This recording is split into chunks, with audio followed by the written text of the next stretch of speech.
estoy muy feliz, emocionado además, de poder acogeros eso en la segunda misa del segundo año 74.004. Para mí es muy importante esto porque en la homilía de hoy voy a hablar de las fechas, visto que estamos en este nuevo año.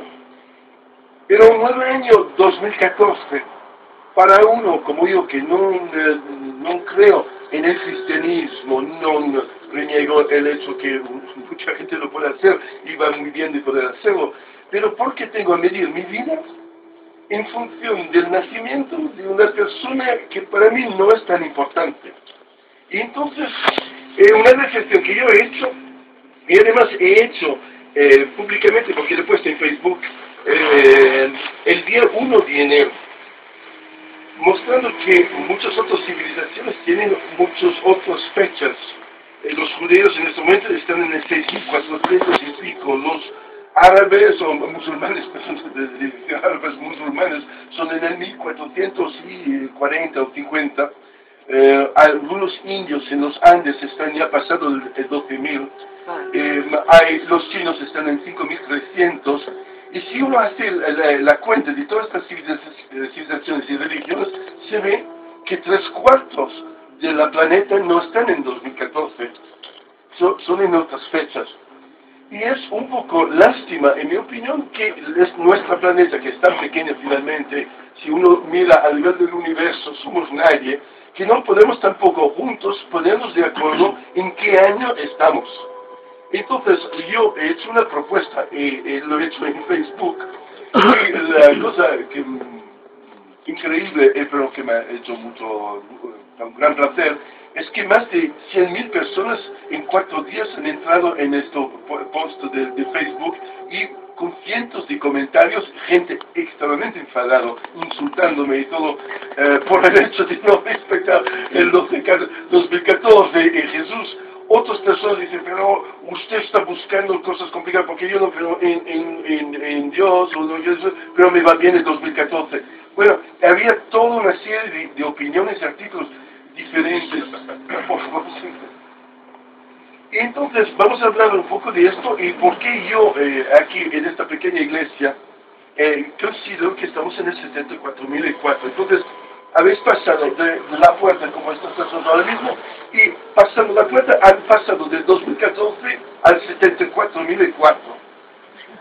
Has hecho un viaje en el tiempo, es increíble, ¿sabes? De la misma manera que yo soy muy consciente que cuando yo entro en una tienda chino, los chinos aquí, yo paso del 2014 al 5.000 y pico, porque ellos cuentan en estas, hasta los productos chinos está escrito caducidad 2014, pero después está escrito CIT. Y yo pedí a un chino, ¿qué es? ¿Por qué hay CIT? Y dice, esto en inglés significa Conventional International Time. Fecha internacional convencional, no ponen cristianos, convencional.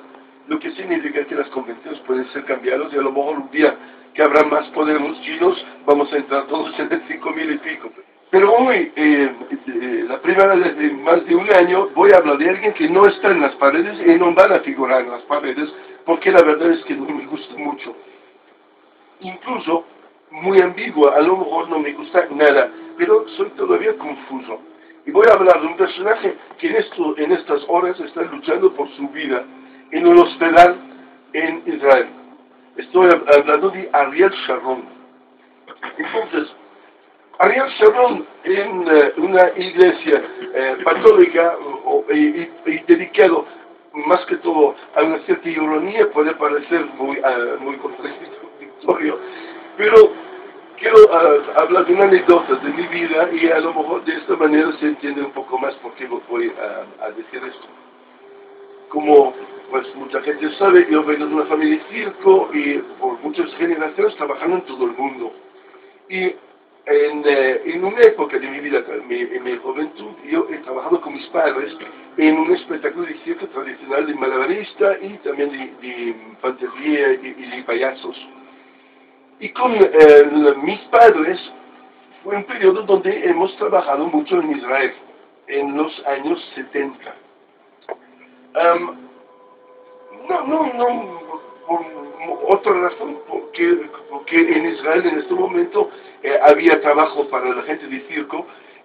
Mis padres, mi padre más que todo tenía una política de no entrar, de estar fuera de la política y trabajar para cualquier público. Y de esta manera hemos trabajado en Moscú, en el tiempo del circo de Moscú, o en la época entonces socialista de la Unión Soviética. Hemos trabajado en Estados Unidos o en Israel o en los países árabes también. Mi padre tenía claro de no querer hacer ninguna distinción de público. Y yo mismo, cuando tenía 18, 19, 20 años, era muy partidario de Israel, era muy apasionado de esta enorme saga del pueblo judío. No somos judíos nosotros, pero me interesaba mucho. Y mucho también porque el mundo del circo y el mundo judío durante siglos había muchas cosas en común. Algunos payasos eran judíos, el hecho de viajar y no tener una nacionalidad, yo mismo tengo un montón de nacionalidades, pero ninguna en particular, el hecho de hablar muchos idiomas, todo esto nos ponía en muchas ocasiones en paralelo con la cultura, el mundo judaico. La única diferencia es que la gente decirlo, no profesaba religión y ellos sí, pero bueno, aparte de esto. Y entonces, yo, este pueblo valiente, este pueblo volviendo en su casa después de 2000 años de exilio, todo esto me había, toda mi adolescencia me había cogido totalmente. Yo era muy partidario, entonces he seguido la guerra del 67 y las victorias de Israel en este momento como si fueran mías, como si fuera un campeonato de fútbol. Y entonces, cuando mis padres me anunciaron que la familia iba a actuar por meses y meses en Israel, era muy contento. Fui ahí hasta tener novias en Israel y muchas historias aquí, y después relaciones con gente del mundo de la arqueología. Cuando tenía 21, 22 años he ayudado en el Negev, en el desierto de Negev, en unas investigaciones arqueológicas. Participó voluntario porque quería ayudar y tal. Y un momento, después de unos meses, el jefe de la sala de fiesta donde se actuaba en Tel Aviv nos anunciaba que nuestro permiso de trabajo como extranjero se acababa y que nosotros teníamos que marcharnos. Pero él pues nos dice, a nosotros nos gusta mucho su espectáculo, si fuera para mí, ustedes podrían quedarse toda la temporada con nosotros porque al público le gustan mucho sus espectáculos también. Y él dice, y la verdad es que hay una manera para no irse, hay una manera incluso para tener un permiso de trabajo mucho más fácilmente, porque no era fácil de tener estos permisos de trabajo. Y nos dice, si ustedes aceptan de trabajar por el ejército de Israel, haciendo espectáculos gratis por ahí y por allá, esto va a cambiar todo y el papel de residencia se va a hacer como inmediatamente, incluso si no sois judíos. Pero y entonces, como he dicho, yo encantado de la vida ver el ejército de Israel desde dentro de los bases y tal, y mis padres también para mantener este empleo que era además bien pagado. Y entonces empezamos a hacer espectáculos en las bases militares. Y una noche, entonces en el sur del Negev, al lado del puerto de Elat, en una base de comandos militares de la Marina, y me recuerdo muy bien que estos comandos habían organizado una fiesta en sus bases, con un escenario montado sobre unos blindados. El telón del teatro era para caídas del ejército, y las luces del espectáculo eran luces contra los aviones. Entonces habían organizado como un espacio teatral utilizando material militar. Y pues adelante muchas mesas con todos los soldados y todos los oficiales también. A lo mejor en un total de 800, 900 personas asistieron a un espectáculo de circo, de danza, de bailarinas y todo, y nosotros haciendo de malabaristas y de payasos. A este punto, en la noche con estrellas, como era el mes de julio del 73, lo recuerdo perfectamente, esta base era una fiesta de esta base y esta base ha invitado a otros militares para asistir a la fiesta. Y uno de estos militares era Ariel Sharon. Yo no había oído hablar de Ariel Sharon, entonces estamos hablando del 73, 9 años antes de Sabra y Shatila y las masacres en Líbano. Era un hombre, entonces, un héroe de guerra, un héroe de la independencia de Israel, un hombre de 45, 50 años, rubio, delgado, porque la última parte de la vida de Sharon era así de gordo, como un perro de gordo, pero era delgado y muy ágil como hombre. Y en un momento del espectáculo que yo hacía con mi padre, había un momento de payasos donde si buscaba a alguien del público, se lo llevaba en el escenario y yo hacía con esto del malabarismo, haciendo parecer ridículo a esta persona del público porque esta persona era maltratada y nosotros payasos haciendo bromas y chistes con esta persona del público y todo el público descojonándose de la risa. Y yo, habiendo hecho esto muchas veces, sabía que si yo podía, en el grupo de militares, coger al comandante o a la persona más de alto graduado que aceptaba de participar sin saber en qué cosa se ponía, esto hacía reír a todos los soldados porque ver al comandante hacer el ridículo era como el máximo. Y entonces, y yo hacía siempre, antes del espectáculo iba a hablar con unos soldados y les digo, aquí, ¿quién es que manda? ¿Quién es el de más alto graduado? Y me dice, bueno, está no sé qué, pero hoy tenemos un invitado de honor, es el general Ariel Sharon, y esto es el máximo de nuestros militares, es un héroe, y está sentado ahí. Entonces yo estaba atrás mirando, está esta mesa y yo veo un grupo de 8 militares oficiales sentados a una mesa comiendo porque había hasta comida durante el espectáculo. Y dice, este es Ariel Sharon. Y yo digo, bueno, voy a intentarlo. Y entonces, empezar el espectáculo, yo hago todas mis cosas, y un momento, bueno, y ahora vamos a necesitar un voluntario. ¿Quién es voluntario? Y yo bajo, voy directamente a la mesa de los oficiales y le digo, y yo veo que usted tiene una cara de voluntario, haciendo reír también porque era voluntario en el 1948 contra los árabes, así, había solo siempre sido voluntario para cualquier cosa. Y entonces consiguió, incluso antes de hacer algunos chistes políticos sobre el hecho que es voluntario a luchar, pero puede ser voluntario a hacer el payaso también, y con todas mis esperanzas, acepté el tío. Vengo, dice, vale, me has convencido y vengo. Y el Ariel Sharon sale de su mesa, sube a este escenario improvisado, 800 personas gritando a todos, Rick, era su nombre, por el cual hasta los soldados lo llamaban, no lo llamaban general, lo llamaban Ari. Y a este punto, muy simpático, muy sincero, ha intentado hacer de malabarista conmigo, y en el momento he cogido su cabeza y hacía así con su cabeza, me recuerdo, la gente descojonando, y tengo todavía un recuerdo de la cabeza de Ariel Sharon imprimido en mis manos. ¿Te imaginas? Bastaba haber hecho esto así, y a lo mejor salvar miles de vidas de palestinos, y no eso es un poco un chiste esto. Y entonces viene y se ridiculiza, no consigue hacer las cosas como era previsto, entonces la gente riéndose, y al final, muchos agradecimientos a Ariel Sharon, y él vuelve a su asiento. Y nuestro espectáculo sigue, se acaba con un triunfo, además por lo que había pasado con Ariel Sharon, era como muy divertido todo. Y se acaba esto y nosotros a prepararnos para volver a coger el avión militar que nos llevaba a Tel Aviv, donde nosotros, mi padre y mi madre y yo. Y a este punto llega un soldado al camerino improvisado también que había detrás del teatro, del escenario, y dice, señor Sharon, el general Sharon quería agradecerlo de este momento, que él mismo había pasado un buen momento, y os invita a la mesa con los oficiales. Mis padres no pasamos nada, y yo acepto, y yo voy ahí.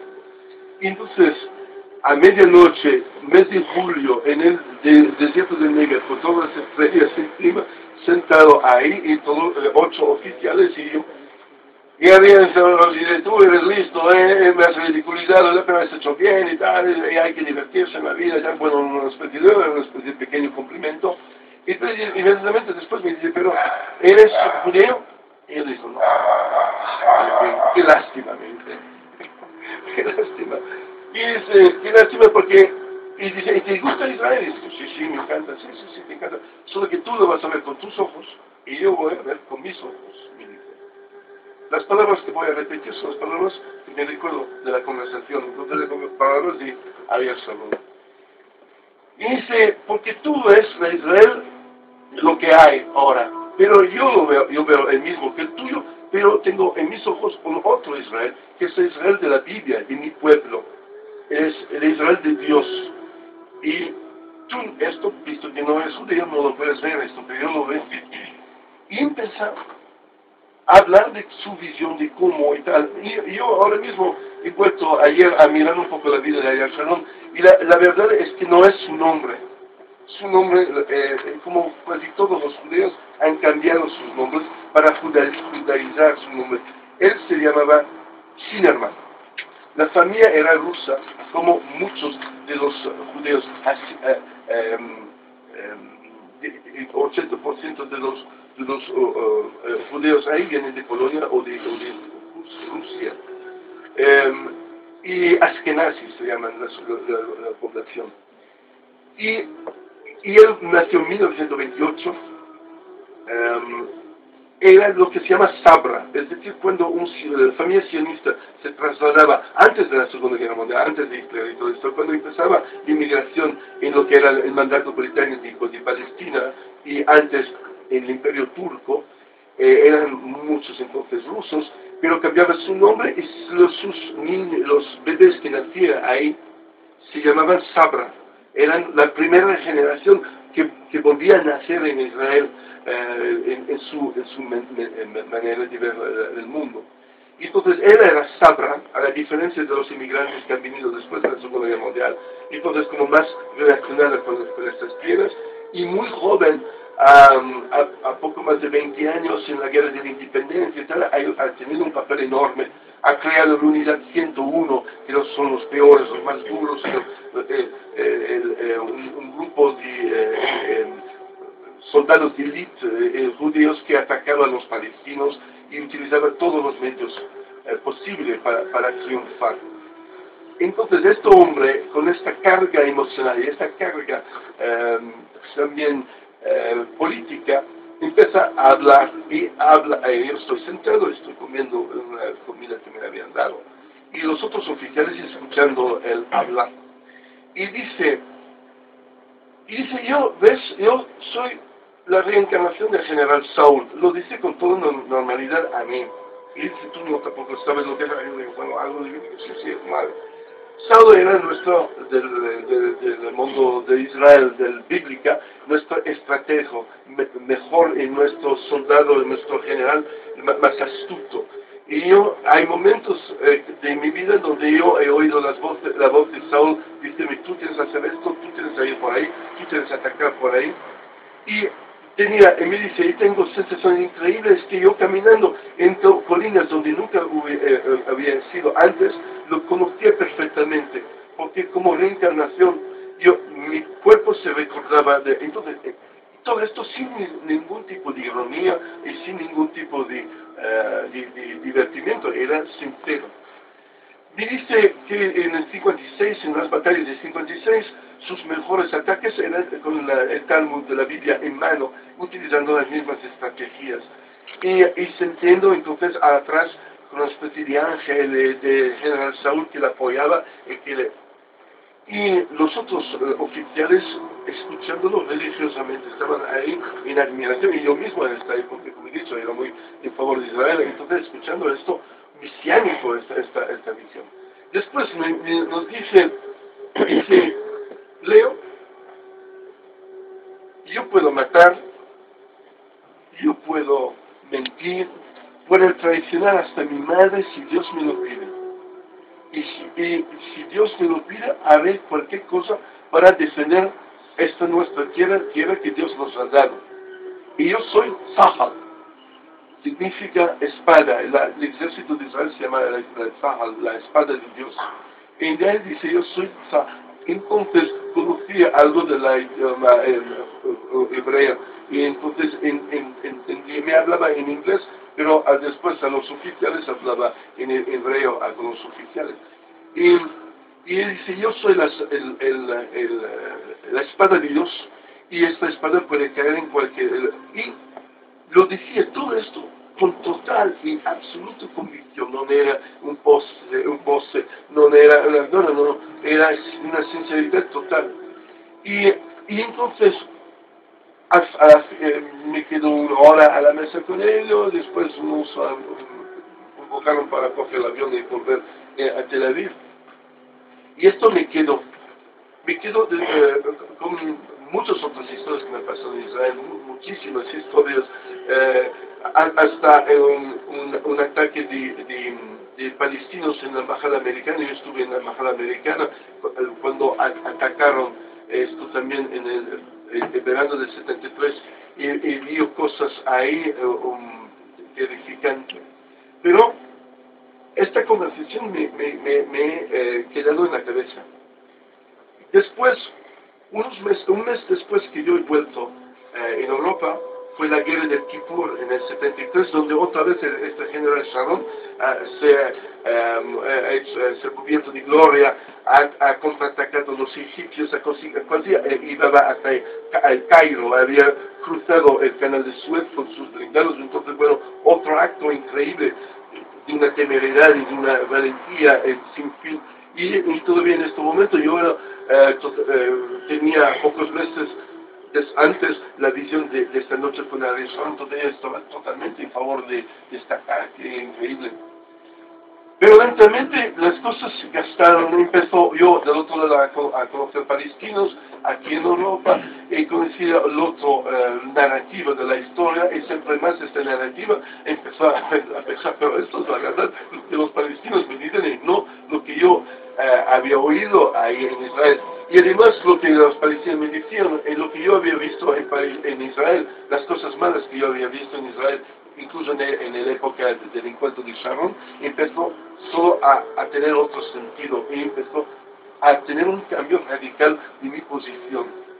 Y a acabar con este cambio fue el ataque del Líbano en el 82, cuando Sharon ha atacado el movimiento por la liberación de Palestina en Beirut, intentando de matar a Arafat, y echando a la cúpula de los palestinos de Beirut, obligándole a ir a Tunisia. Y se quedaron un año y medio más o menos Israel, y ahí en este momento empieza radicalmente a cambiar mi actitud.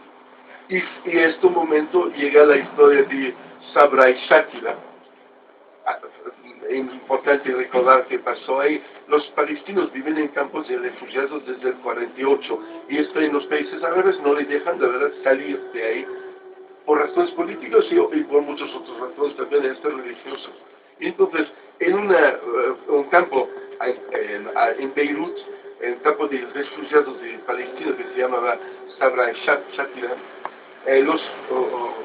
Israel había llegado, el ejército de Israel había llegado hasta la puerta de estos campos de refugiados donde estaban miles de personas, y ellos no entraron ahí, pero mandaron a unos sicarios que eran cristianos que trabajaban para ellos, que se llamaba la Falange, era la extrema derecha cristiano del Líbano, falangistas, y durante 3 días fueron ahí y han machacado a la gente, a hombres, mujeres y niños. Todo era cerrado, los palestinos no podían salir, y estos daban vueltas, violando, masacrando, decapitando, y los soldados israelíes fueron, sabiendo perfectamente lo que pasaba, y no solo sabiendo, fueron ellos seguramente a mandarle dentro para vengarse, pero para no tener la imagen que ellos lo habían hecho. Era árabes entre árabes que se machacaban, y esto era la narrativa. Pero tan horrible fue la cosa que hasta una comisión israelí, un tribunal israelí, ha condenado a Ariel Sharon por por no asistencia de persona en peligro y también por haber ordenado, ella ha perdido su puesto de general y de comandante del ejército de Israel por el deshonor de lo que había pasado ahí. Y en este punto vuelve esta frase de Ariel Sharon: yo puedo matar, yo puedo mentir, puedo hacer lo que quiera y puedo hasta vender mi propia madre si hay que hacerlo. Y esto es lo que él ha hecho en Sabra y Shati. Fue hombre de palabra. No tenía ningún tipo de escrúpulos, porque su escrúpulo era para él superior, era la creencia en su Dios, y su Dios se daba todo. Mira, y ahí es el punto para mí muy interesante. Es como los nazis pasaron de la misma manera. Se olvida de decir que en Alemania la mayoría de los nazis eran católicos alemanes. Los partidos de derecha católica votaron con Hitler y han hecho que Hitler llegaba al poder. ¿Y por qué? Porque Hitler hablaba de una pureza alemana con las raíces judío-cristianas del catolicismo. Y entonces las personas que en los campos de exterminio de los judíos, que traían los judíos y le llevaban a los campos, muchos eran convencidos de hacerlo en nombre de la patria alemana, en nombre de Jesús, porque los judíos habían matado a Jesús.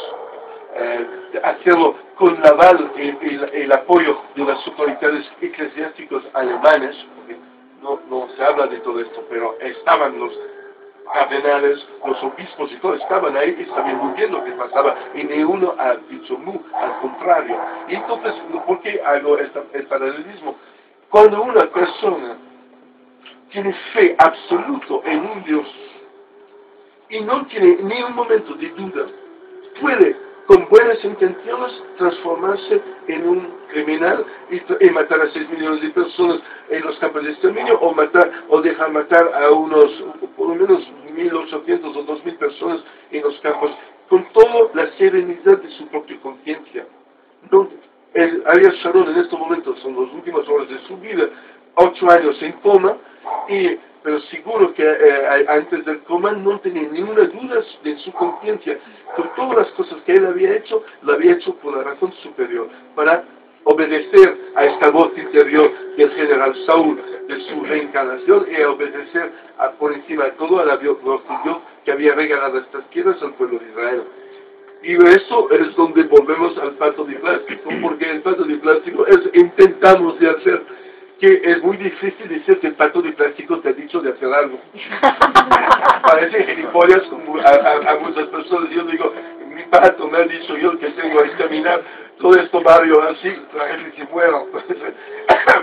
y entonces, última cosa, último detalle.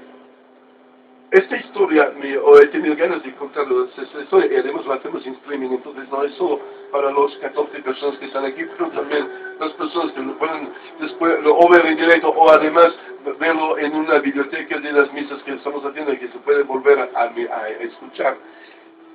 Hace 2 días entraron aquí un grupo de 4 argentinos, y una mujer argentina,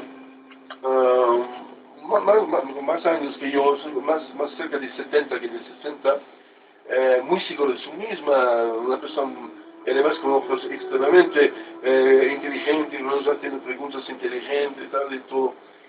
Y uno del grupo nos presenta a esta mujer como una poetesa argentina conocida y muy la verdad es que no me recuerdo su nombre porque no lo han dicho y pues se quedó así, pero estaba aquí. Estaba acompañada de una mujer que estaba presentada como embajador de UNESCO. Yo estoy contando lo que yo he visto, no sé cuánto verdad lo es o nada.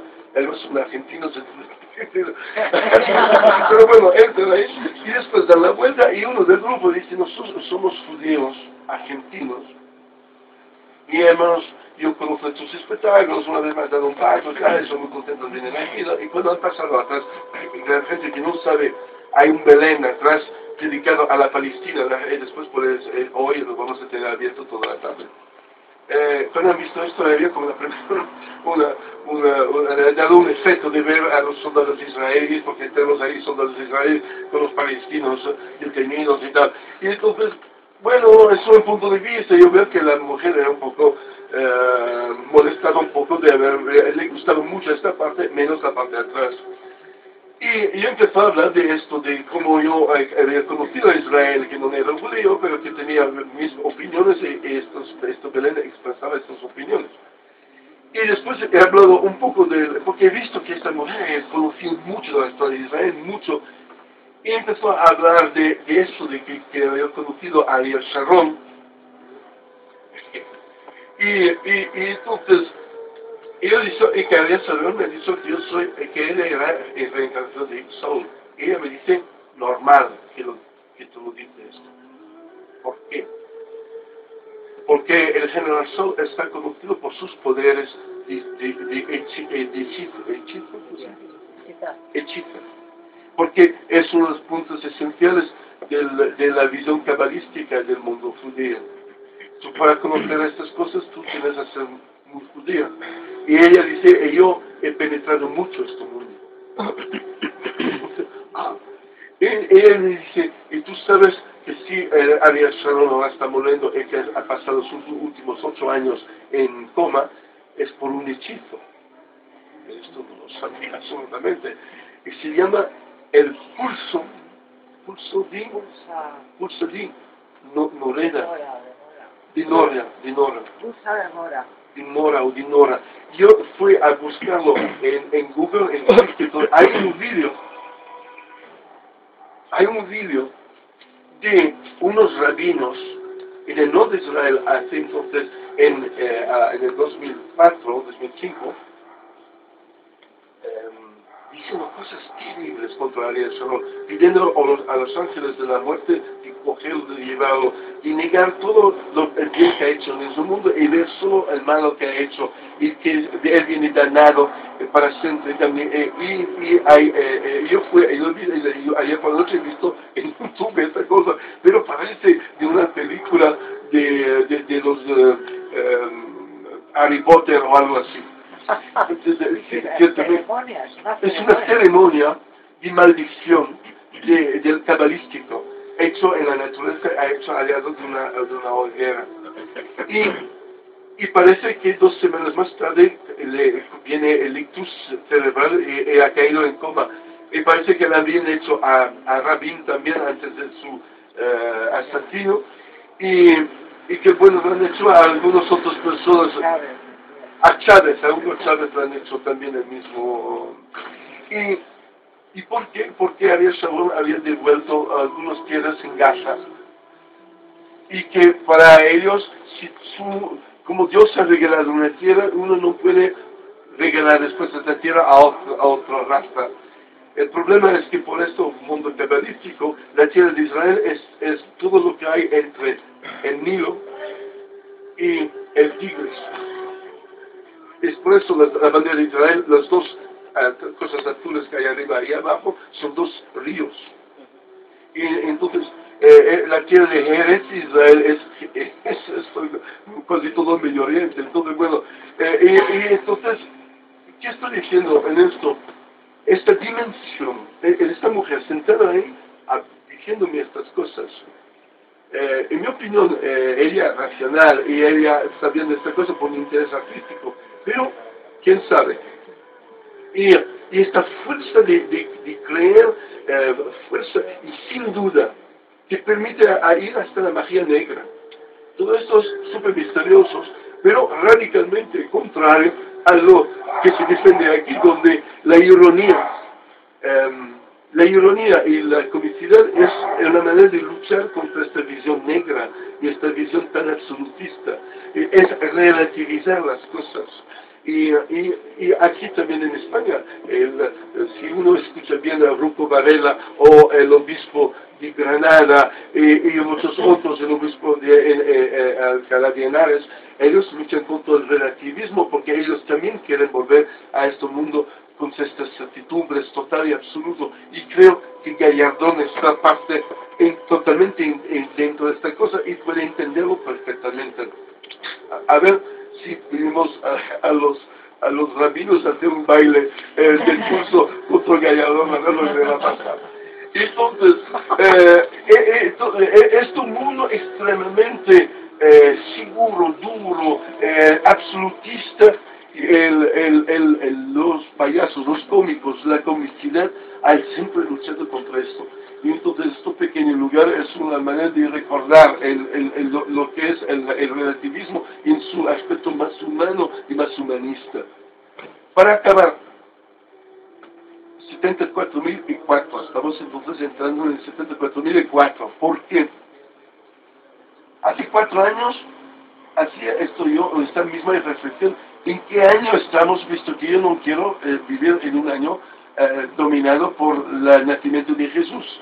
No, ¿por qué tengo yo a estar en el 2014 si no doy ninguna... Y a lo mejor no ha existido, no estamos tampoco tan seguros que Jesús ha existido. Entonces, yo pensaba, pero entonces, ¿cuál es mi año? La invención de la imprenta, por ejemplo, importante, son que los chinos han inventado antes y tampoco no se sabe si no fuera otras civilizaciones haber inventado antes de los chinos. La Revolución Francesa, bueno, como la han bien hecho, pero bueno, es una cosa tan francesa y tan particular que tampoco podemos pedir a los africanos de medir su vida a la fecha de la Revolución Francesa o la Revolución Rusa. Entonces, ¿qué cosa podría ponernos todavía de acuerdo? ¿Por qué no podemos tener una fecha que hace que cuando estamos en Shanghái, o que estamos en Tel Aviv, o que estamos en Bogotá, que todas las civilizaciones aceptan?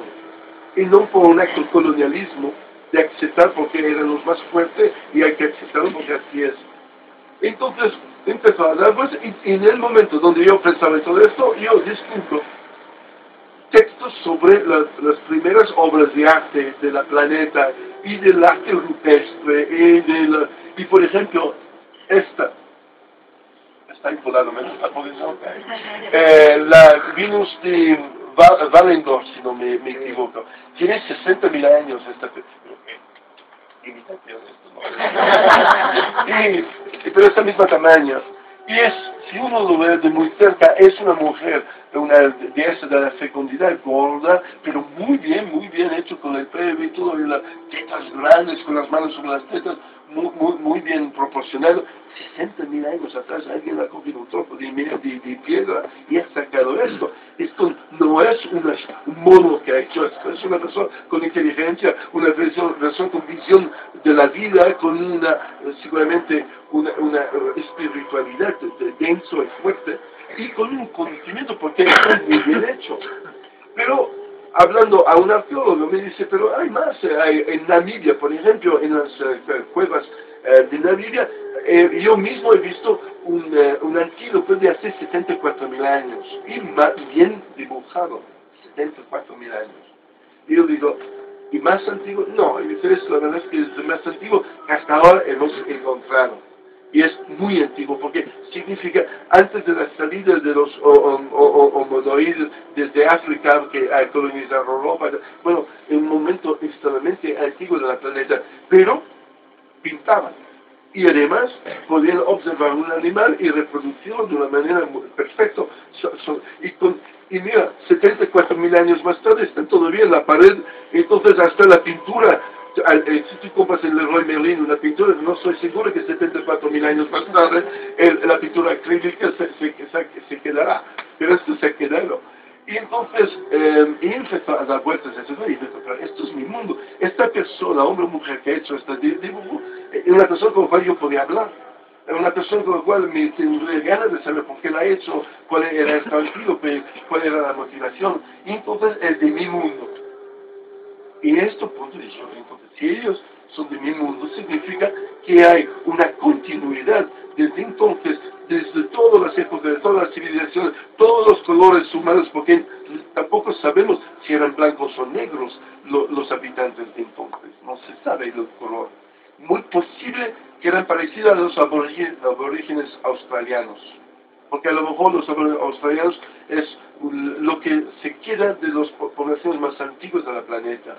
Yo estuve 2 años en Australia y los niños australianos aborígenes son rubios al principio y después el pelo se pone mucho más negro, pero es una mezcla entre negro y blanco. Final de la historia, empezó a decir 74.000 años.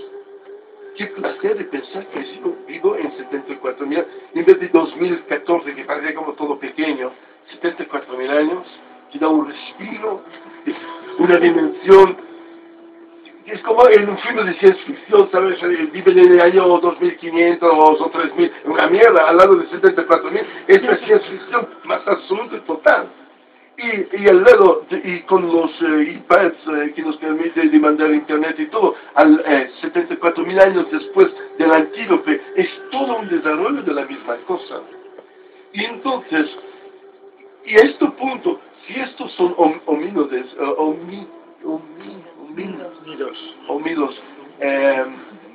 que antepasados de todas las razas, pueden, un africano, como un chino, como un indio de América, o un blanco, o lo que sea, pueden encontrarse de acuerdo y considerar a estas personas como su propio antepasado. Entonces, podría eliminar el problema de que esto es imponer una civilización sobre el otro. No, esto es antes de todo esto. Es nosotros todos, genéticamente, todos los colores se encuentran en esta primera persona que está ahí pintando su antílope. El único problema es que cuando en el pasaporte pones 74.004 es más trabajo que poner 2014. Pero este esfuerzo de un dígito o dos más es un esfuerzo, en mi opinión, importante. Entonces, ¿por qué 4? Porque la idea la he tenido hace 4 años. Entonces, ahora, si alguien tiene una idea mejor, estoy totalmente abierto. Pero yo quiero también aquí, en los próximos meses, a ver si podemos empezar un debate sobre esto.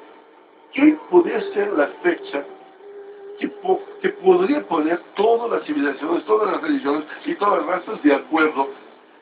El Big Bang, bueno, pero estos son millones y millones y millones, esto para el pasaporte, así como la fecha de nacimiento, una fecha de nacimiento así de grande. Pero otra cosa, y entonces, y yo estoy seguro de que es un debate, como yo he visto, los 100.000 personas que han entrado en Facebook en tan solo 4 días, para discutir sobre este tema, se ve que es un tema que puede y que molesta a ciertas personas. Las personas que quieren molestar se le llaman molestar, entonces de puta madre. Y esto es el punto. Y esto lo vamos a empezar ahora a ver si alguien tiene una idea mejor o otros puntos de vista, a ver si podemos generar desde aquí un debate sobre este tema.